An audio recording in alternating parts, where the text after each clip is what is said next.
They have some of the best small arms manufacturers in the world, but some of the strictest firearm laws of Europe. Experts estimate that there are up to 40 million illegal firearms still floating around the country today.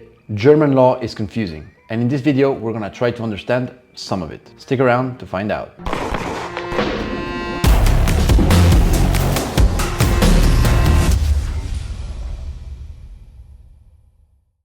Hello everyone, welcome back to another episode of Dennis at the Range. As you might have seen a while back on the channel and also on my Instagram, I have been to the IWA in Nuremberg looking at a bunch of firearms. I've also been given access to a collection of old German firearms, and I think it's very interesting to understand the gun laws of Germany. So in this video, we're gonna talk about exactly that. For those who don't know who I am currently based in France, and I started this channel to talk about guns, obviously, but also to learn more about firearm laws around the world and make it easier for people to understand. I do not speak German, but I had some good friends of the channel help me out and make sure that everything I was researching made sense. Thank you Big Boar Mike for helping me out with this topic. I will also completely mispronounce the names, but I'll do my best. This is not legal advice, always make sure to double check what a dumb YouTuber like me says, and even if I really did my research, there might still be some things that I missed, so let me know down below in the comments. To begin, let's briefly talk about the story of firearms ownership in Germany. Before 1918, in Imperial Germany, firearms ownership was relatively free. There was no nationwide federal gun law. You could buy rifles, shotguns, and even pistols fairly easily if you had the money. Hunting was popular among the nobility and the middle class, and target shooting clubs were common. The only real restrictions came from local police or hunting laws. Guns were seen as normal tools for sport, hunting, and self-defense.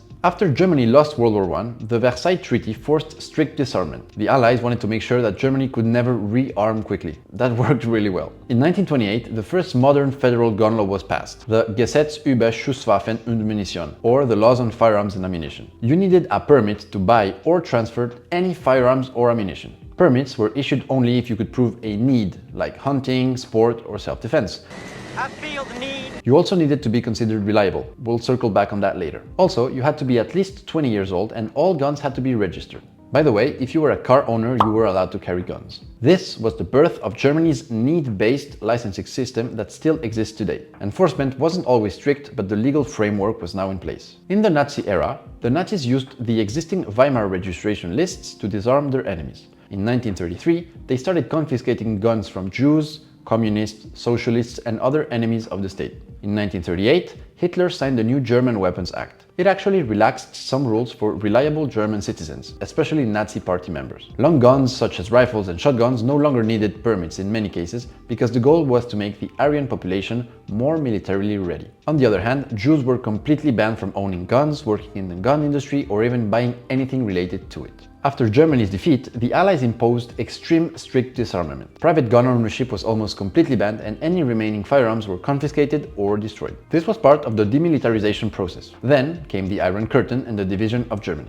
On the West German side, we had a relaxation period in the 50s and 60s, and in 1952, Germany got back the gun laws from 1938 with some modifications. Actually, some Germans today might remember buying guns on the Quell catalog. The commies, on the other hand, being of course oppressive, were deeply paranoid about armed rebellion. Private gun ownership existed, but it was essentially state-managed. There was no home storage. This meant that your gun was at your local club, you shot what you had to shoot, and when you came back to give it back, you had to prove that you didn't steal any bullets because they were tracking that. And obviously, just like the Nazis, to get a permit, you needed the correct political standing. The Stasi kept close tabs on anyone with access to firearms. Everything changed in 1972 because it was then that the modern Waffengesetz, the Federal Weapons Act, was passed. It was a reaction to left-wing terrorism by the Red Army faction or the Baader Meinhof, commies always ruining things. After East and West Germany reunited in 1990, the West Germans Weapons Act became the law for the whole country. Time went by, and now the current Weapons Act was passed in 2002. Then came the National Weapons Register in 2013, which is a database of every licensed gun and owner. And most recently, in 2025, there was a change on the air guns that we are gonna look at later. Let's get more in depth on the law now. German firearm law, or in German Waffengesetz, is among the strictest in the world. Its core philosophy is as few weapons as possible in the hands of the public. It operates on a prohibition principle. Everything is forbidden unless you have an explicit permit or a legal exception applies. The Waffengesetz was restructured in 2002 and repeatedly amended. It aligns with the EU Firearms Directive. A separate War Weapons Control Act governs military-style weapons such as fully automatic firearms and rocket launchers. I'm just a nigga with a rocket launcher. The National Weapons Register tracks all licensed firearms, owners, and the full life cycle, including manufacturers/dealers, since its full operation in 2020. Now let's talk a bit on the definitions of the law. I won't go into all of them because the video would be way too long, but first we have a weapon. A weapon is defined in two main categories. The first one is any gun or anything that works exactly like a gun, and any portable object that can injure or disable a person. Portable objects fall into two groups: objects that are designed to injure or disable people, for example knives or sword, and objects that are not designed for that purpose but can still injure or disable someone because of their shape, how they work, or what they are made of. Guns are defined as any objects made to shoot a projectile like a bullet, pellet, dart, arrow, etc. using a barrel. This includes firearms that use hot gas from burning powder, air guns, spring-powered guns, cold cast guns, crossbows, and anything else that propels a projectile. Even unfinished parts or combined objects count as guns if they are essential components. We'll go into those later in the video. Ammunition includes fixed cartridges like shell and projectile together, shell-only ammunition, loose propellant charges, and pyrotechnic rounds that produce light, sound, or smoke. Projectiles are any solid objects or substances designed to be shot as a weapon. The German categorized their guns based on the EU gun categories.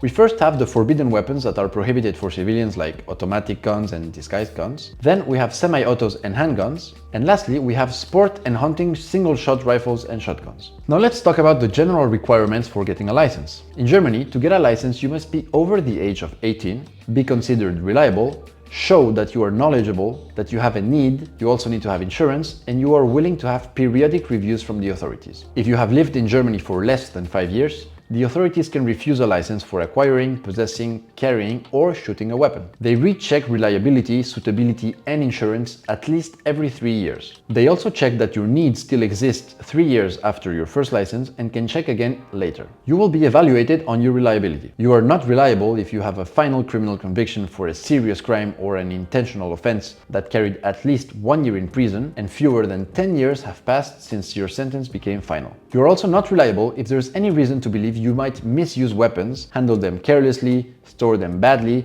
or give them to unauthorized people. Basically, if you break the law, they're really not gonna wanna give you a gun. They check your records in the Federal Central Criminal Register and Public Prosecution Register and ask the local police for any known issues. After reliability, there's the personal suitability. Can you handle weapons safely? You are not suitable if you lack legal capacity, if you are dependent on alcohol or drugs, if you're mentally ill or feeble-minded, or you cannot safely handle or store weapons because of your personal circumstances. The authorities can ask the local police for a report and may look at juvenile records. If they have doubts, they can require you, at your own expense, to get a medical or psychological certificate. Anyone under 25 applying for their first gun license must provide a mental aptitude certificate, except for certain low-power 22 rimfire or small, smoothbore sporting guns. If you're reliable and suitable, you must prove that you have knowledge by passing an official exam or by showing relevant training or experience. This means that you have to go through a firearms course. For sports shooter, the law requires at least 16 to 22 instruction units that are around 45 minutes each, and for security personnel, it is usually 32 units. The course covers the official BVA question catalog, which contains approximately 560 potential questions. Then, there's a 90-minute written exam, which is mostly multiple choice, but with some open questions. You typically need 80% to pass, but if you score between 75 and 79, you can do an immediate oral re-examination right after and prove them that you know what you're talking about. Fuck it. The core topics of the exam are firearms law, criminal law, ballistics, and technical knowledge. Then there's the practical exam with a dry run and a live run. In the dry run, they give you different weapons and you have to perform a safety check immediately, demonstrate how to load and unload using dummy rounds, name the essential parts like the barrel, slide, or the receiver, explain the function of all the safety mechanisms, and most importantly, do not flag the instructors, because then there's the live fire. For sports shooters, the focus is on safety and routine, not necessarily shooting like Grofel. You must show that you can hit a standard target and follow all range commands. For security/carry permits, you must hit a specific target score. And of course, last but not least, you must prove a genuine need and that the specific weapon and ammunition are suitable for that purpose and do not threaten public safety. Let's talk about the different types of licenses. We first have the green license, which is the standard license. By the way, I'll refer to the licenses as WBK because it is short for Waffengesetz. I think that's how you say it. And it basically means gun license. The green license is the most common and the most restrictive in terms of the purchasing process. It is the primary license for shooters who want handguns or semi-automatic rifles. It allows multi-shot pistols, revolvers, and semi-automatic military style or hunting rifles. You cannot just go to a shop and buy a gun. You must first need to go to the authorities, prove your need for a specific caliber, and have them stamp a pre-approval into your green WBK. Then you have 1 year to buy that specific type of gun. This license does not automatically allow you to buy ammo. You need a separate ammunition acquisition stamp for each caliber. Then there's the yellow WBK. It was introduced to make life easier for dedicated sports shooters. This license functions more like a permanent permit for specific types of firearms. It allows single-shot long guns, like shotguns and rifles, bolt-action rifles, single-shot handguns, and muzzle loaders. For this license type, you do not need a pre-approval. You can walk into a gun store, show your yellow WBK, and walk out with a bolt-action rifle. You simply have to register the purchase with the authorities within 14 days. However, there's a limit. You're generally limited to a total of 10 firearms on this card, and you cannot buy more than 2 in a 6-month period. If you want more, you have to provide the extended need justification. For both the green and yellow license, you need to be a member for at least 1 year at the shooting club. And then we have the red license. The red license is the collector's license, which is the holy grail of German licenses, and it is extremely difficult to obtain. This one is for serious collectors and firearms experts. There needs to be a theme that is culturally or historically significant. This means that it allows almost any firearms that fits your theme. The catch here is that you are generally not allowed to shoot the guns on a red WBK. It is for possession and study only. If you want to shoot them, you need a separate permit. Okay, we went over the 3 types of WBK. Let's talk about hunters. Hunters with a valid hunting license automatically have a recognized need, and they can get guns and ammunition that are not banned under the Federal Hunting Act. A hunting license counts as a temporary permission for long guns. Hunters may carry and shoot hunting weapons without extra licenses while actually hunting, training dogs, protecting game or forest, or simply test firing. Then we have people in danger. Anyone who can prove they face a higher than average risk to life or limb and that a gun is appropriate and necessary gets a recognized need for acquisition, possession, and sometimes carrying. But these are extremely rare, and basically no civilians have those. Shooting counts as a sport only if it follows approved rules. Combat style or person-shaped targets are banned, like USPSA targets, those are banned. Same here in France. Let's talk about banned weapons. It's a long list, but we obviously have fully automatic firearms. Then we have disguised guns, which are weapons that look like everyday objects, like pen guns, cane guns, keychain guns. You get the action. Certain pump-action shotguns with a short stock or barrel, which is shorter than 45 centimeter, or the overall length is under 95 centimeter. Now, there are some more, but these are the main ones. In Germany, just like in Canada, guns are banned for certain people depending on how they look. If a semi-automatic rifle looks too much like a war weapon, a sports shooter cannot buy it. The rifle is banned for sports shooting if it resembles a war weapon and meet any of these criteria. The barrel length is less than 40 centimeters or 15.7 inches, which is why the short barrel HKs or AR-15s have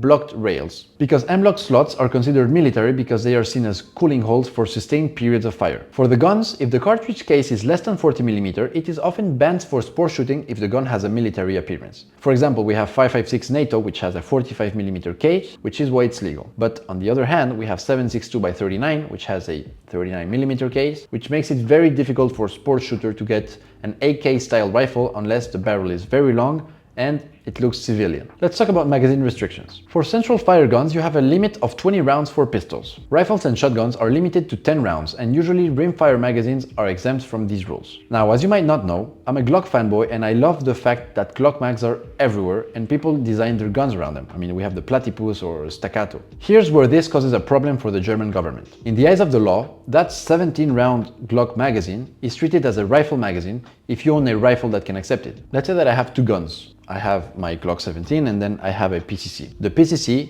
takes Glock mags. If that Glock magazine is 17 round, it's legal for the pistol because it's under 20, but since it can go into the PCC, it makes it illegal, so it's an illegal magazine. But these magazine restrictions were not always there. So if you own high capacity magazines before the law changed, you are required to navigate a strict timeline. If you had them before June 2017, you had to report them to your local authority by September 2021. If you reported them, you may possess them, but you cannot use them for shooting unless you have a specific permit. If you got them between 2017 and 2020, those are forbidden. but you could apply for a special permit to keep them. And lastly, post-September 2020, possession without a prior permit is a criminal offense. Since high-capacity magazines are forbidden items, they are legally treated with the same severity as an illegal machine gun. I'm going to jail! There is one exception for IPSC shooters because they can apply for an exception permit to use larger magazines. However, they must prove that they participate in international competitions where these magazines are basically mandatory. If you have that permit, you cannot lend your magazines to your friends and you must carry the permit with you at all times. Let's talk about the accessories now. Here we basically have the two categories, the essential components and the other ones. Now, what counts as an essential component? Essential components are legally treated exactly like the gun. So you need a valid WBK to acquire, possess, or swap them. Essential components include barrel or the gas tube, the bolt carrier, the grip, frame / receiver for handguns. Suppressors are also always counted as essential, and any pre-machined or unfinished essential parts that can be completed with ordinary tools. After any major modification, you have to report it to the authorities within 2 weeks and enter it on your WBK. Then there are the minor accessories that do not require any extra permission or a WBK entry. These include sights, grips, bipods, most stocks, handguard, and certain magazine extension if it fits the law. You can buy and install these yourself with no paperwork. Now, not everyone can get suppressors, but there are special rules for hunters. With a valid hunting license, you can buy suppressor for center fire long guns without pre-entry in most states. You only need to report the purchase within 2 weeks and have it entered on your WBK. It must be used only for hunting or hunting practice. Rimfire suppressors still usually require pre-approval and a proven need. Suppressors must be stored in your approved gun safe. Lasers, night vision, and illuminator, on the other hand, are a whole other different deal. The law prohibits any device that is intended to illuminate or mark a target and is designed to be mounted on a firearm. This includes tactical lights like Surefire or Streamlight, or any light with a rail mount basically, any laser sight that can be attached to a gun or a mount, and even possessing a mounting bracket that connects a standard flashlight to a rifle can be considered a violation. If the police find the TLR1 at your house, then you are cooked. There is a gray area, however, and it might cause some confusion, because hunters were recently granted permission to use night vision and thermal attachment, but they are not allowed to mount a white light on their gun. Kinda weird. Let's talk about air guns and airsoft now, because it kind of gets interesting here. For airsoft rifle, we have two categories. There's the toy category and then there's the free firearm category. If the airsoft gun has a muzzle energy of 0.5 joules or less, it's legally considered a toy and not a firearm. For these types of guns, full auto is legal and it is usually sold to people that are over the age of 14. Now this changes if the energy is between 0.5 and 7.5 joules, because the device then becomes legally a free firearm. And since it's a firearm, the same firearm laws apply. Basically, you cannot mount a flashlight on an airsoft gun in Germany or even have a fully automatic airsoft gun. Kind of weird that you cannot have full auto airsoft rifles, but whatever. So that's for the airsoft part. Now let's talk about air guns. I mentioned 7.5 joules for the airsoft because in Germany, air guns cannot surpass 7.5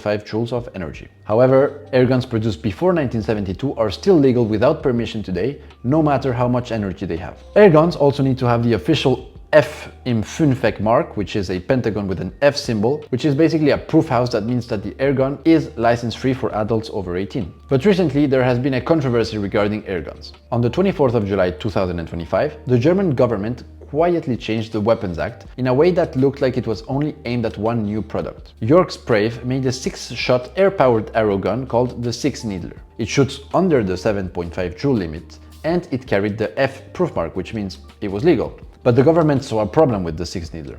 You know, there's a lot of weird activities going on, and I don't like that. Because even though it was under 7.5 joules, the darts were so long and sharp that they could penetrate body armor, so they decided to close the loophole. Before the 24th of July 2025, airguns were license-free if they shot under 7.5 joules and they carried the F proof mark. After the 24th of July 2025, airguns are license-free only if they meet all these conditions. They need to have a muzzle energy that is less or equal to 7.5 joules and carry the F proof mark, and they are not multi-shot guns that fire projectiles longer than 30 millimeters. And the F mark was not applied before the 24th of July 2025. It's kind of weird, but in simple words, it accidentally made almost all normal airguns that have the F proof mark require licenses. Obviously, this was crazy because it turned a lot of people into felons overnight. Many lawyers that were hired by York's Brave confirmed this reading. The pre-2025 airguns suddenly became WBK required. After the article came out, the Federal Ministry of the Interior gave an official clarification. Airguns that were already marked with the F proof mark before July 24, 2025 remain license-free as long as they are not multi-shot long projectile guns. It's only the new airguns that are marked after that date that have to follow stricter rules. And there you have it, a teeny tiny bit of the German gun laws. Anyways, make sure to like and subscribe, let me know what I got wrong in the comments, and until the next one, Dennis, out.